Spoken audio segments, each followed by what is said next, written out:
Did you know it's been 7 goddamn months since we've had any reason to be excited and play PoE 1? Now, don't get me wrong, I like PoE 2, but it's no PoE 1 right now. So let's just skip past the bad updates and the awkward GGG videos, and let's just talk about Leaguestart and my current plan to get rich. Now look, it's no secret. Sanctum is, and has been for quite a while now, the best money-making Leaguestart strat. If you want some proof of this, check this out. This is a screenshot that popped up on Reddit. Apparently, a group of people are going to stop Sanctum farmers from getting rich, I guess. Look, I don't even know if this is fucking real. Regardless, it still proves the point that everybody knows that if you start doing Sanctum early on, you're probably going to be rich.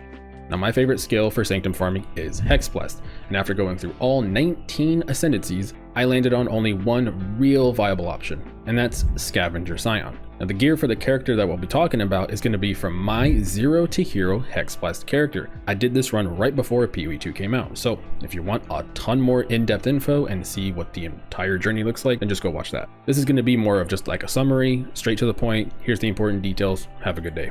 Alright, we're on the same page. When I Leaguestart Sanctum, I don't want to enter maps until like level 90. I want to skip the Katava res penalty and make my gearing as easy as possible so we can just get more damage. The downside of doing that, usually, is that we don't get our Uber Lab, and that's typically obviously a bad thing, but because Hexblast isn't going to benefit from anything from the Scavenger Ascendancy and Uber Lab, this isn't even a problem anymore. Now on paper, that sounds like a bad thing, right? We're not even utilizing the entire Ascendancy, how can this be good? The Cloak of Flame and Void Battery nodes are so strong that they basically replace the entire Occultist Ascendancy just by themselves. The Void Battery node is literally a ridiculous damage increase. We're already wearing a Void Battery, we're going to be power charge stacking. This is just a ton of damage. It almost completely makes up for the entire Occultist Ascendancy. The Cloak of Flame node is really good for when you fuck up and get hit by the Flicker Strike guy. Usually he's what will end my runs, he does fizz damage, this helps with that. You can also run Shavron's Wrappings if you're having trouble with chaos damage or maybe you have a tech in mind. But I'll warn you, do not use Fox Shade on this build. We are low life, Fox Shade is on full life. They're not the same thing, do not get baited. Now to give you an idea for the damage, my Occultist Hexblast character finished at 78 million damage. The Scavenger version damage is 75 million. So we lose like 3 to 4 million DPS, but we're gonna get the full whole ass effect of a Cloak of Flame with minimal damage loss. So yeah, Scavenger's the best. Now real quick, I want you to have some options, so even though I haven't played these builds, I know that they exist. If you want to try some other stuff or just YouTube search some stuff, Penance Brand of Dissipation would be another alternative. SRS is always a good classic, and you have the Arakalia Ascendancy, so that could be a budget way to play SRS. Shockwave Totems is always good. I've even seen people make crit Bama work, but those are just some options for you if you don't like Hexblast. Now for my Leaguestart, I've done this both in hardcore and softcore as my Leaguestart. So yes, it's viable, but it doesn't leave a ton of room for error. So if you're just new to PoE in general or just new to Sanctum, I'm gonna go ahead and tell you, hey, turn your ass around and go look up some Pox RF or something, and then there you go. You'll have a solid Leaguestarter. You can save this build for later. Alright, first off, I level with Magma Orb and I just speedrun straight to level 28. Do not switch to Hexblast at level 28. You won't switch to Hexblast until you get a thing called a Dread Arc. It's a dog shit unique, but it's mandatory for Hexblast. Long story short, in order for Hexblast to actually do damage, you need a permanent curse on a target. Dread Arc is the only low level option that will do that, so until you get that, don't even bother playing with Hexblast. For now, Pyroclast Mine will be good enough to take you through the campaign. Just remember, level a Hexblast gem on the side still, and just progress through the campaign. Once you get to Act 6, you're going to head over to Tidal Island. Here, we're going to be looking for a heist cache. This is how you'll get to the Rogue Harbor. All you have to do is go into Tidal Island, run in a circle. If you didn't find the cache, go back to the entrance, remake the instance, go again. This usually takes me about 10 to 15 minutes to find it. Once you find it, take the coins, go to the Rogue Harbor. We're going to wander over here to the contract vendor and just copy paste this string in. It's going to be in the description. Any contract that highlights, you buy. This vendor is interesting because when you level up, he refreshes the contracts. So the idea is essentially you'll run contracts, come back if you've leveled up, buy more contracts, keep going again and again. Now these contracts are the best contracts to get you Chaos Orbs. So what you'll do is when you enter, look for the rooms with the currency icon or a question mark. Those are your highest priority. Once you've opened those, just open as many chests as you can, finish the contract, and keep doing this over and over again. That's it. Eventually, you're going to run out of Chance Orbs to buy contracts. I exchange my fusing orbs into chance orbs. You don't have to do that. This is what I do. Once I'm completely out of currency, then I start to progress my campaign. And I just keep trying to buy contracts, and I do this all the way up until I reach Act 10 and I have the number of Chaos Orbs I want. Usually I farm about 100 Chaos Orbs. It's about 2 hours worth of farming, I'd say, maybe less. You don't need to farm 100, it's really just how cheap is the gear, and I would say leave a little bit of extra chaos in case you fail your first Sanctum. Now once you're in Act 10, go do the quest and get the free Sanctum book, and now you need to start buying all of your gear. The absolute bare minimum that you need for your first Sanctum is a Dread Arc, a Dodre Scorn, and a Dodra's Tenure. These are all synergistic with Hexblast, they'll give you a lot of damage. I'd still recommend that you get a shield and just get us either much spell damage, get a +1 level of chaos spells, crit chance for spells, anything for high damage to make the Sanctum run as easy as possible.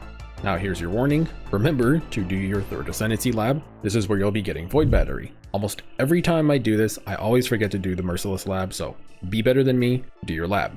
After you've completed your first Sanctum, now you're obviously just buying Sanctums from other people. Now here's my personal piece of advice. With very, very bad gear like we have right now, I usually just stay in like level 71 and below Sanctum. You can get Divine Orbs in this low level of Sanctum. Going higher just means you have a slightly higher chance to get Divine Orbs as you go. Do not be in a rush. I would rather you run 2 low level Sanctums and get 1 Divine Orb than run a level 75 Sanctum and fail because you tried to get 2 Divine Orbs instead. It's a waste of time, it's going to be frustrating, just take your time, you're only racing against yourself.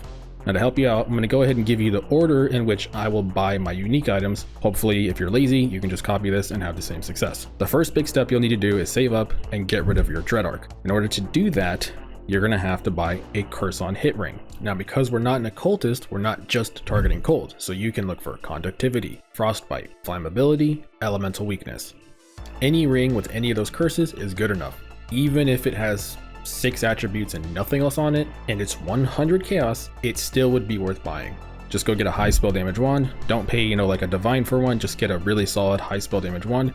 And from this point on, start saving up for your profane proxy. At this point of gearing, I usually have a decent rare weapon, a 5-link chest piece, and both curses up. Usually I stay around, let's say 73-ish Sanctums. Maybe I test the waters up to 75, but that's about the limit. From this point on, every upgrade is going to get more and more expensive, but you'll be making more and more money as you go. So it kind of evens out. Now we're going into the endgame gear, and obviously Ralakesh boots are the big, you want them, but they're really expensive. So typically what I'll do is I'll just buy some really good rares, maybe some like 35% move speed boots or something if I can, save up, get a Void Battery, then I'll get a Badge of the Brotherhood. After that, I go for a 6-link Restless Ward, and that's it. From this point on, I start just saving up for Ralakesh boots, and I should be able to do at least 75 and lower Sanctums.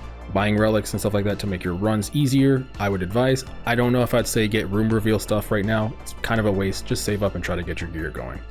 And then once you have Ralakesh, you're essentially done. At that point, you can buy your gear in any order. Just buy whatever's cheapest first and keep going all the way up. The 2 really big damage increases will be a Balance of Terror with Despair Curse on it.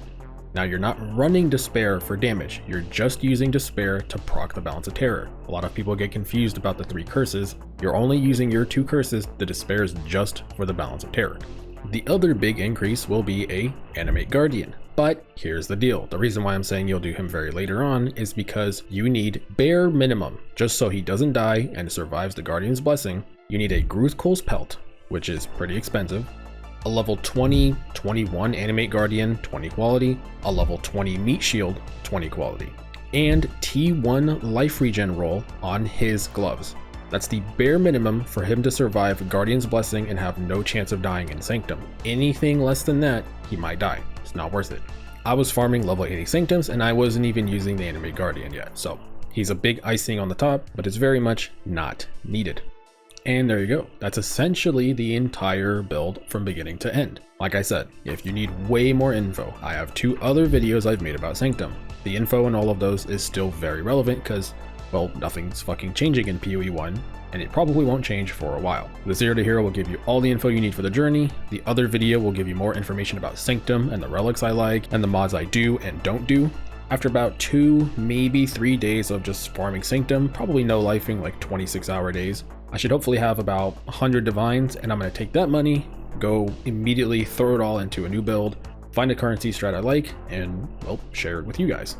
Now, because this is a 1 month event, and I imagine they're going to do a PoE 2 patch right after, that's why I'm so serious on being strict with this, heavy farming, make a ton of builds, try a bunch of currency stuff, because once the PoE 2 patch comes up, this league's going to die, and we're all going to go be playing that again. So that's my plan. Hopefully it works for you. Good luck, have a good one, and I'll catch you later.